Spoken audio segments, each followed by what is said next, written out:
What is a stock index. So మనకి ఎప్పుడు news channel open చేసినా స్టాక్ ఇండెక్స్ చూసి ఇంత డౌను, ఇంత అప్పు, నిఫ్టీ డౌను, నిఫ్టీ అప్పు, సెన్సెక్స్ డౌన్, సెన్సెక్స్ అప్ అని చెప్తున్నారు కదా. అంటే ఏంటని మనం ఒక్కసారి థింక్ చేసి ఉంటాం, ఎక్కువసారి థింక్ చేసి ఉంటాం. దానికి ఆయన వీడియోదా ఇది. సో ఫస్ట్ వచ్చేసి స్టాక్ ఇండెక్స్ చూడక ముందు జనరల్గా ఏంటంటే ఒక ఇండెక్స్ అంటే ఏంటంటే tool to measure change. So for example ఒక టెంపరేచర్ మనం మెజర్ చేస్తున్నాం అనుకుంటాం.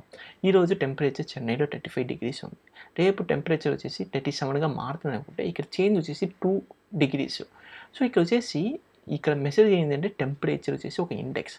సో 2% వచ్చేసి చేంజ్ అయ్యింది, 2 degrees Celsius చేంజ్ అయింది. So tool to measure change. అదేలాగా స్టాక్ మార్కెట్లో స్టాక్స్ వాల్యూ వచ్చేసి అప్పా డౌన్ మెసేజ్ చేసేదానికి స్టాక్ ఇండెక్సెస్ యూజ్ చేస్తారు. సో సిపిఐ ఇది ఒక రియల్ టైంలో ఎగ్జాంపుల్ ఫర్ ఇండెక్స్. సిపిఐ అంటే కస్టమర్ ప్రైస్ ఇండెక్స్.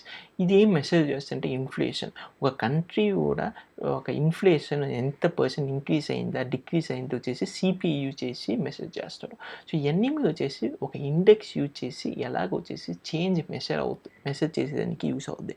అదేలాగా స్టాక్ మార్కెట్లో కూడా ఇండెక్సెస్ యూజ్ చేసేదా స్టాక్ మార్కెట్ వాల్యూస్ని మెసేజ్ చేస్తుంది. ఫర్ ఎగ్జాంపుల్ స్టాక్ మార్కెట్లో ఎక్కువ ఇండిసెస్ ఉంటుంది. ఎగ్జాంపుల్ ఏంటంటే నిఫ్టీ 100, నిఫ్టీ 50 ఆమార్ ఇండిసెస్ వచ్చేసి ఎన్ఎస్సిలో ఉంటుంది. అదే బీఎస్సీలో కూడా బీఎస్సీ ఎస్ఎన్పి బీఎస్సీ ఇండెక్స్ ఆమారిగా ఉంటుంది. సో ఇవన్నీ ఏం మెసేజ్ చేస్తుందంటే ఆ సెక్టార్ లేకపోతే ఆ రిప్రజెంటేటివ్ వాల్యూ వచ్చేసి ఇంక్రీజ్ అయిందా డిక్రీజ్ అయిందా డైలీ బేసిస్లో మెసేజ్ చేసేదానికి యూస్ అవుతుంది. So measuring each stock is difficult. ఇప్పుడు వచ్చేసి 7,000 పైగా కంపెనీస్ వచ్చేసి బీఎస్సీ ఎన్ఎస్సీలో లిస్ట్ అయింది. అగ్రిగేట్గా చెప్తున్నా 7,000 పైకి లిస్ట్ అయింది. ఒక్కొక్క కంపెనీ స్టాక్ వాల్యూ ఇంక్రీజ్ అయిందా డిక్రీజ్ అయింది మనం ఒక్క రోజు చూడాలని ఎంత డిఫికల్ట్ ఉంటుందని తెలుస్తుంది. అది ఒక ఓవరాల్ ఒక రిప్రజెంటేటివ్ నెంబర్ వచ్చేసి ఇంక్రీజ్ అయితే టోటల్ స్టాక్ మార్కెట్ అప్పు. ఓకే రిప్రజెంటేటివ్ నెంబర్ డిక్రీజ్ అయ్యి ఉంటే టోటల్ స్టాక్ మార్కెట్ డౌన్ ఆ రోజుకి.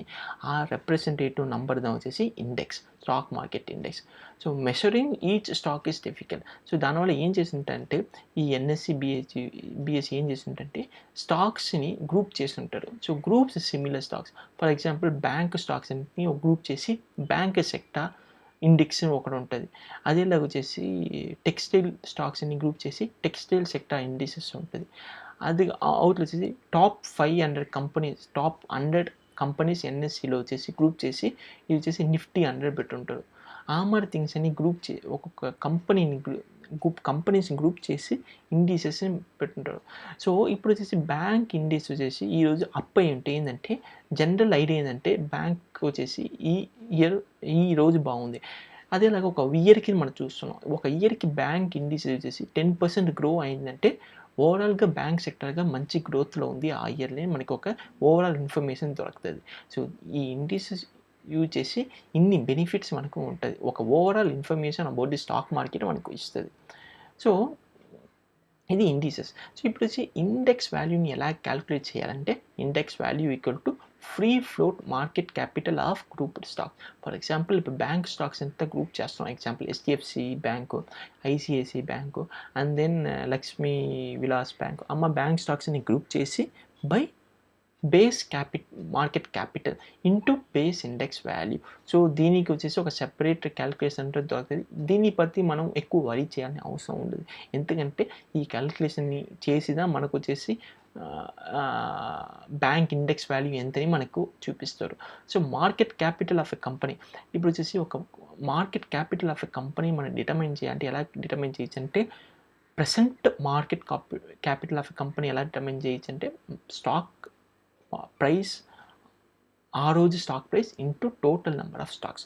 So total number of stocks నుంచి market capital of that company మనకు వస్తుంది. అదే ఫ్రీ ఫ్లోట్ మార్కెట్ క్యాపిటల్ మనం డిటర్మైన్ చేయాలంటే ఫ్రీ ఫ్లోట్ మార్కెట్ క్యాపిటల్కి వేరే ఫార్ములా ఉంది. ఏంటంటే stocks publicly available for trade. So A stocks అంటే పబ్లిక్ ట్రేడింగ్‌కి అవైలబుల్ ఉందో ఆ stocks into stock price use చేసిన ఫ్రీ ఫ్లోట్ మార్కెట్ క్యాపిటల్‌ని డిటర్మైన్ చేస్తారు.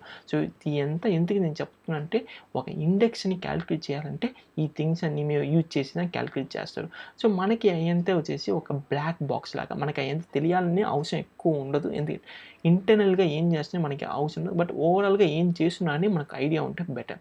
బ్యాంక్ స్టాక్స్ అన్నీ గ్రూప్ చేసి బ్యాంక్ ఇండెక్స్ ఉంటది. టెక్స్టైల్ స్టాక్స్ అన్ని గ్రూప్ చేసి టెక్స్టైల్ ఇండెక్స్ ఉంటుంది. సో మనం వచ్చేసి బ్యాంక్ స్టాక్స్ని బై చేయాలంటే ఆ bank index last few years ఎలాగ వచ్చేసి గ్రోత్ ఉందని చూసి దాని కోట్లు మనం కాలెత్తుకోవచ్చు. ఎయిదర్ బై చేయాలా లేకపోతే సెల్ చేయాలని. సో ఇది వచ్చేసి స్టాక్ ఇండెక్స్ అంటే ఒక బ్రీఫ్ వీడియో.